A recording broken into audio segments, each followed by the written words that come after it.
Welcome, travelers, to my realm of nightmares. Allow me to be your personal assistant. Come in, take a seat, get comfortable. For when you step into my realm, there's no stepping out.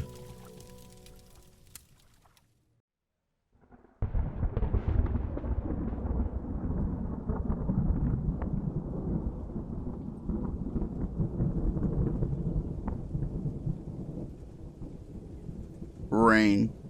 Heavy drops of cold splashed against my cheeks as I sat within the darkness.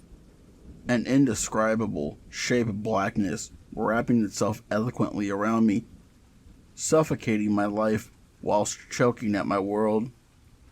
The trees swayed and the earth moved, their motion doing little to ease the fizzle of apprehension that had been building within me for a while now. Time ticked by as each breath burned. Growing from somewhere inside was the thought, the nasty little question that frayed at my existence. Its thread damaged, yet unyielding, as the strings between my reality tore at the seams. What the hell am I doing back here? A horror cliche, I spoke aloud, my voice no more than a whisper in the night. You do realize that is what you are, right? Nothing more than a badly written cliche. I paused for a second, half expecting a response. A bloody horror cliche. Drayton Pass had been waiting. It has always been waiting. Ever since that first night, I had become lost.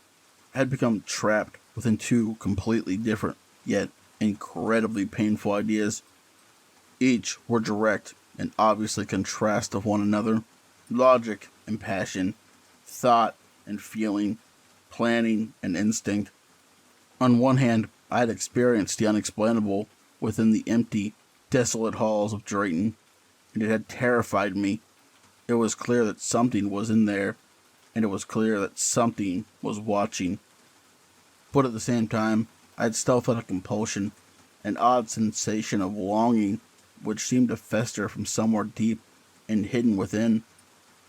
I wanted to be there. I needed to be there. I was finally home. And as I sat alone outside of the old decrepit building, desperately deciding whether money was worth the price of curiosity, a stark realization materialized from within the empty space inside my fragile mind. I am the cliche. Just as the classic horror movies that come before me, I was being chased.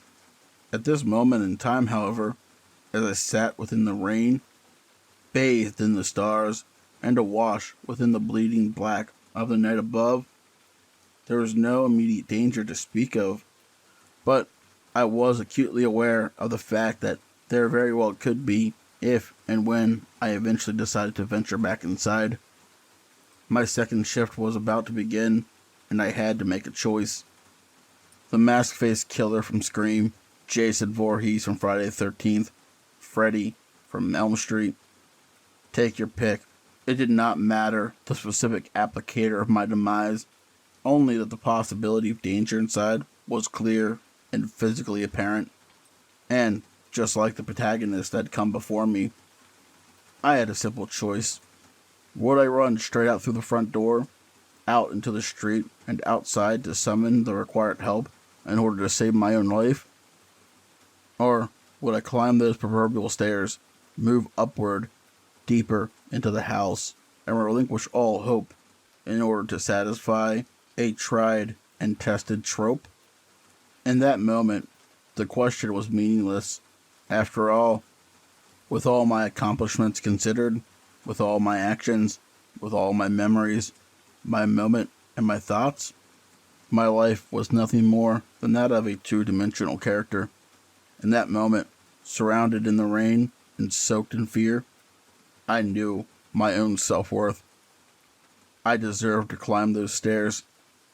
As I sat on the rain-soaked steps outside of the old hospital, quietly lost in the sea of my own thoughts, any illusion of choice I may have once had quickly dissipated along with the approaching two words as they made their way beautifully through the turmoil of the storm. Eve, then James? My head rose as my manager approached. Quite the night for it. My lips moved, almost instinctively. Quite a night for what? He paused a few meters from me, his confusion carrying in an obvious sort of way. Easy, James. Your job. It's quite a night for you to do your job, don't you think? That is, unless you've grown tired of being paid already. Still, you wouldn't be the first. The first. His words carried a meaning that he had obviously not intended to convey. The first, sir? What do you mean? He chuckled in response. Delusions of grandeur, young man? Do you think that you were the first and only highly qualified individual tasked with guarding this place? The pedestal is high. You must watch out for that fall. I shook my head and sighed. What? What is wrong with you? You haven't already let this place get under your skin, have you? I mean, don't get me wrong. We do have all the ingredients required for a badly written horror story right here. A convenient storm? Check. A creepy, long-abandoned hospital? Ditto. And you, a mysterious young man with a dark and secret past? Forget about it. All that we're really missing here are a few well-timed lightning strikes to really accentuate the theme, and then we will be golden. Also, if we throw in the dark and foreboding basement or two, then we really have a plot device on our hands. James, look, seriously, I'm just kidding. You really do need to just relax and try and focus on the task at hand. I nodded my head. I will, sir. He smiled in response. Oh, actually, it does remind me. Check out the basement tonight, will you? We've had reports of things moving around down there. It's probably just the teens. You know how they are. It's always just the teens. Perfect. Yes, of course, sir. Again, he smiled. Enjoy your second night here, James, and do try not to let the setting get to you. I really don't fancy having to advertise again. This place will be the death of me. Excuse me? I said enjoy your second night. And with that, he was gone. No more than a silhouette of a person as he disappeared back down the hall and eventually out of sight. Amongst the tall trees that shielded Drayton so perfectly from the world around it. Why does he even bother coming up here? Second thoughts meant nothing. The building was still here. I was still here. And deep down, really deep, I guess I already knew that I would be going inside. After all, there was still too much left unanswered. There were still too many questions that hung hauntedly within. What had happened? What was in there? How did it know my name? With the heavy iron key in hand, I stepped towards the door and prepared for my second night. Welcome to Drayton Pass. The aging halls and winding paths were just as I'd left them the previous night. Empty, but no less terrifying. A musty, dark smell hung throughout the air, and the very idea of light was nothing but an illusion within the claustrophobic turns and never-ending pathways. Somewhere deep within the dark was my post, my room, my solitude. I clicked the torch on and allowed the reassuring beam to guide my path. I would not be lingering in the entrance hall for any longer than necessary. Within the blackness, salvation awaited me. Lightning struck loudly outside as I began to make my way. I tried to resist, but a panic smile forced its way across my lips. How well timed. Before long, I had finally made it. I had encountered nothing but emptiness in my path. The halls were hollow, and the rooms, which lined with corridors on either side, were empty and long abandoned. The ground was still littered with tools, no more than fossils of works planned for a time long forgotten. I even had to purposely step over the bucket, which still stood defiantly in the middle of my path, steadfast in its placement, a subtle little reminder of what had occurred the night prior. The walls of the hospital were wrapped in silence, the thick abyss of nothing only breaking ever so slightly for the hail of wind that blew intermediately through the cracks in the foundation. The whole building was darkness. My room, however, well, that was pure light. Pieces of the broken radio were still strewn across the floor when I entered. Obviously, I was the only person either brave enough or stupid enough to set foot inside of the building. The light within the room was thankfully still working, and the chair I had almost fallen asleep in the previous night, thankfully, still looked just as comfortable. I smiled as it slid down into its softness. Screw the basement. Again, a smile slid across my lips as I closed my eyes. I am staying put. And just like that, my consciousness faded and my eyes closed. The static from the radio startled me, and I opened my eyes. Again, the handheld receiver that my manager had given to me sparked loudly across the room. Wearily, I rubbed my eyes and retrieved the radio from the table next to me. I brought the receiver up as my eye caught sight of the time on the small clock just above the door. It was 3:13 in the morning. Hello? I spoke, clicking the button down. Who is it? A few seconds of silence followed before my manager finally spoke. James, not sleeping on the job, are we? I yawned slightly as I tried to formulate a lie. No, sir. Just, I was doing my rounds. Everything looks clear. Everything looks clear? Yes, sir. It all looks clear. He laughed slightly before responding. And the basement? The basement? Again, he laughs. James, He started. what did I ask you to do tonight? I shook my head. I know what he wants me to do. To check the basement. To check the basement. Bingo! And we both know that you haven't gone down there yet, have you? I tried my best to shake the slumber from my mind, but the confusion from being suddenly awoken was far too hard to hide. I suppose Look, he started, his voice sounding more aggravated as the conversation continued. we both know that you haven't been down to the basement yet, don't we? I shook my head defeated. No, sir, I have not. Thank you. Honesty. Really, James, I do love honesty. But do you know why I know that you haven't been down there yet? I'm sorry, I don't understand. He sighed deeply, the long exhale growing deeper and strained as it rattled painfully against the inside of his throat. The basement. He said, his voice growing deep and harsh as the demonic sounds forced itself from the speaker and out, echoing through the room as the nasty noise caused me to sit upright in the chair.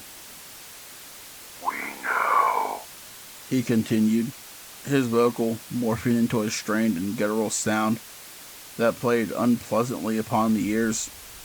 We know that you have not been down there yet, because we have been waiting down here all night long to see you. We have always been waiting down here. How long are you going to keep us waiting, James? We have been calling for you for 2 nights now.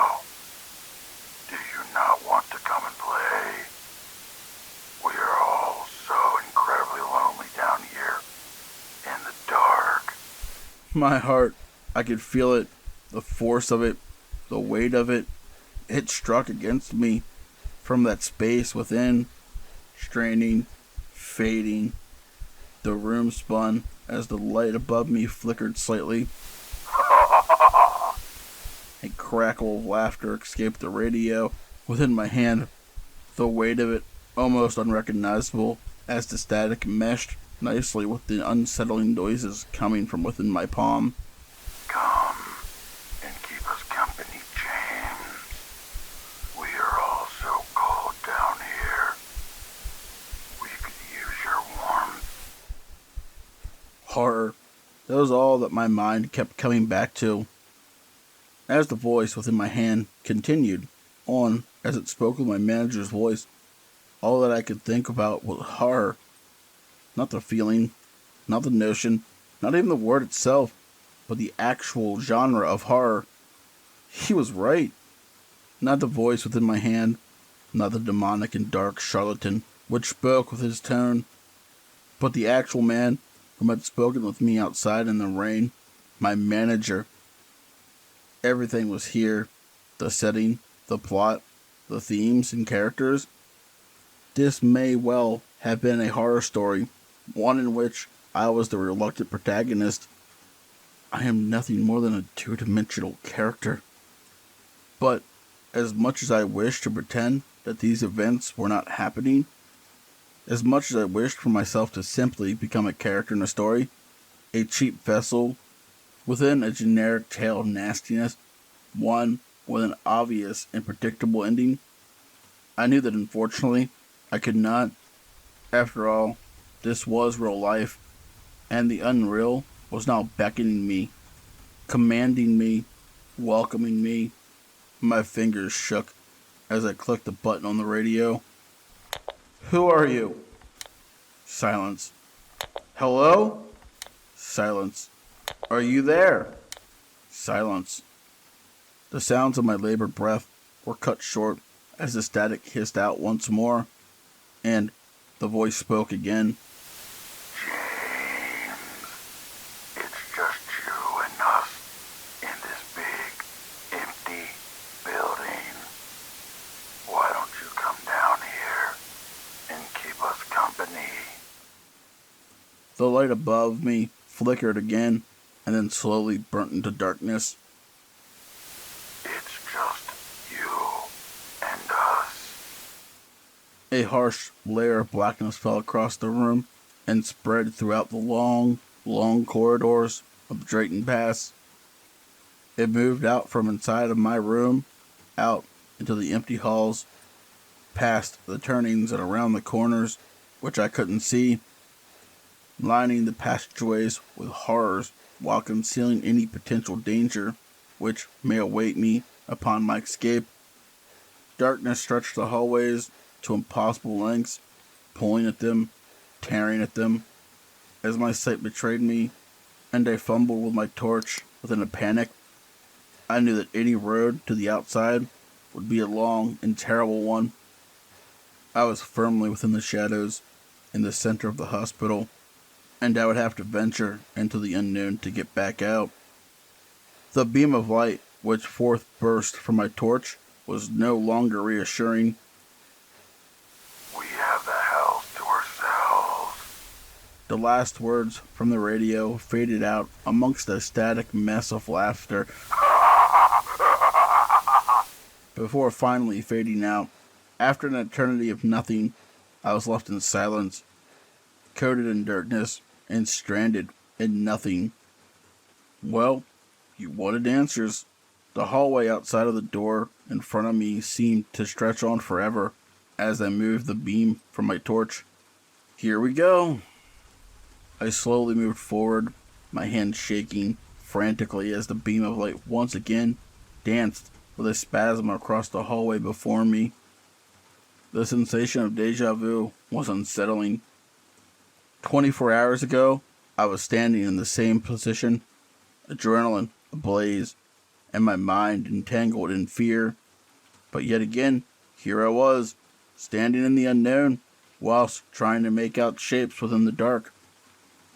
Why do you do this to yourself? My hand continued to move independently as the beam of light illuminated the particles of dust perfectly as they hung statically within the air. You're such an idiot. Tonight, Drayton had taken on a life of its own. The long abandoned halls of the building, the concrete, the stones, the brick and the mortar. Tonight they all spoke. They whispered softly to me amongst the storm. The voice of the hospital clearly identifiable even amongst the gust of wind, which made their way perfectly through the old and decaying window frames. The building howled relentlessly, a strong bellow of a call which seemed to echo my name from every corner, reaching out to me from within the dark, guiding me, steering me, whilst leading me onto the path which the old hospital whispered to me to take. I knew where it wanted me to be, but I knew that I could not relent. Somewhere below me, beneath my feet, and in the place unthinkable, was the basement. Something down there was waiting for me, hidden in a secret and shrouded in nothing, and it was calling for me. But I knew no matter the need for answers, I could not oblige whatever it was.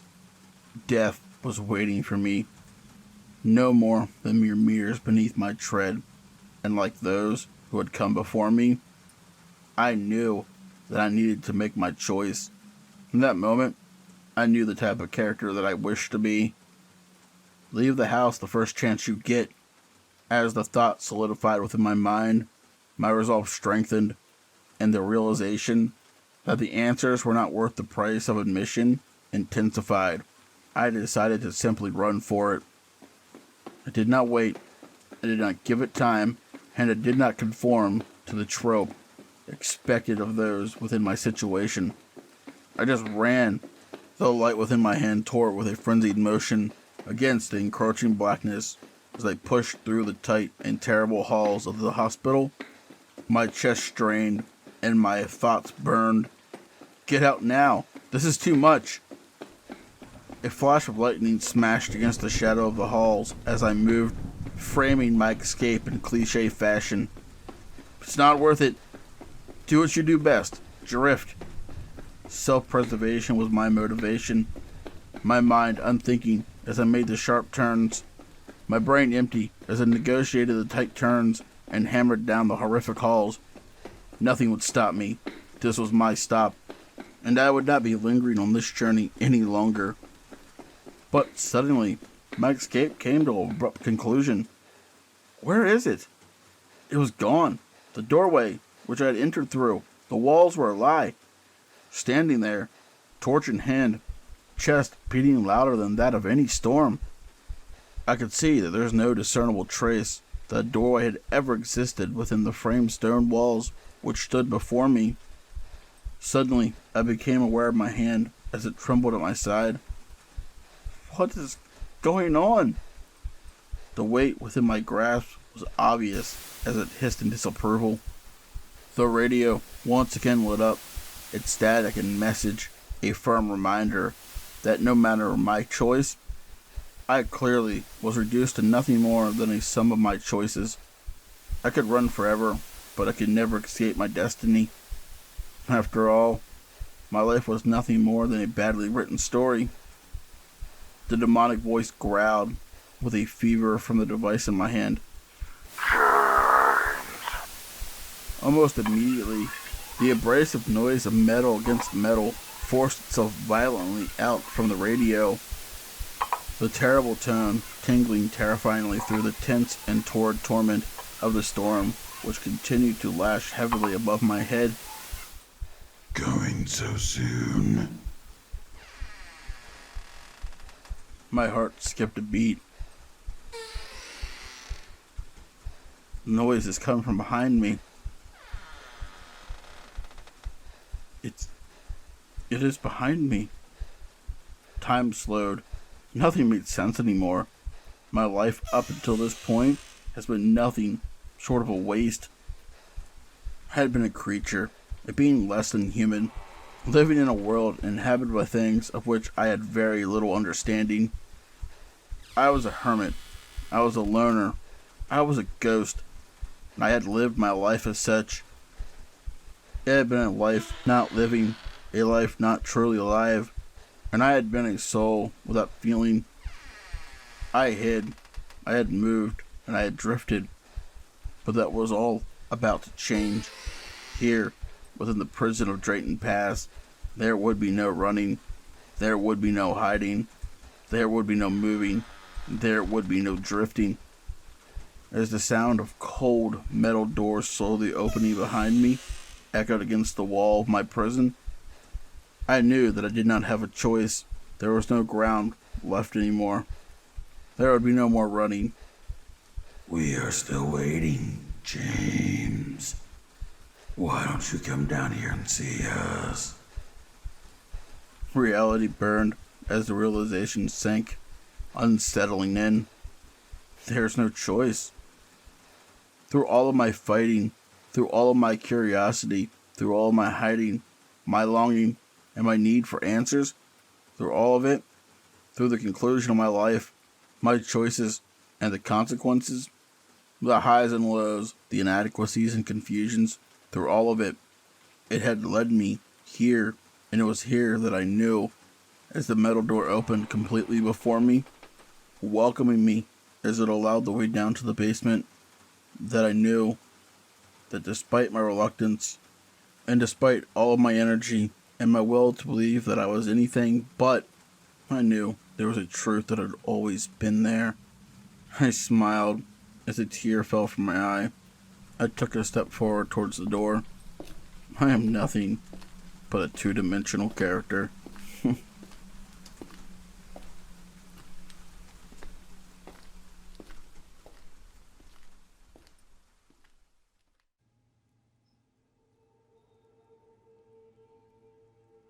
Tonight's story is The Night Watchman Part 2. It is written by the very talented Beaman. If you enjoyed this, please check out his other stories. His links will be in the description below. I want to give a special thank you to my amazing friend AK Phoenix. She did all the sound effects for this video. If you'd like to check her out, her links will be in the description below. As always, I want to say a special thank you to my lovely Patreons. 242 Reads, Rando Calrissian, Pam, Seraphine the Midnight Bard, Creepy Clown Girl, Mia Mina, Philia Noctis, and Hair-Raising Narratives. If you'd like to join these lovely travelers by the light of my fire, you can do so by becoming a Patreon as well. Please don't forget to like, comment, share, subscribe, as it really helps push this video out into the algorithm. But as always, travelers, once you step into my realm, there's no stepping